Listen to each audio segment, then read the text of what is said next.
Лучшим ученикам, наставникам, общественным деятелям среди слабовидящих присудили премии имени Ивана Горного. В Республиканской коррекционной школе-интернате увековечили имя Ивана Егорова или Ивана Горного, первого незрячего поэта в республике, автора якутского алфавита по системе Брайля. На мероприятии также презентовали медаль в честь писателя. Она изготовлена из латуни с гальваническим покрытием. Представляет собой диск с выступающим кантом с обеих сторон. В верхней части напечатан якутский алфавит.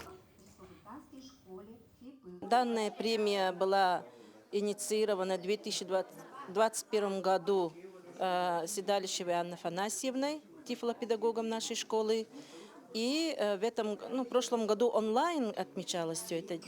А в этом году, вот, к нашей радости, данное торжество будет уже живая встреча выпускников школы, учителей, ветеранов.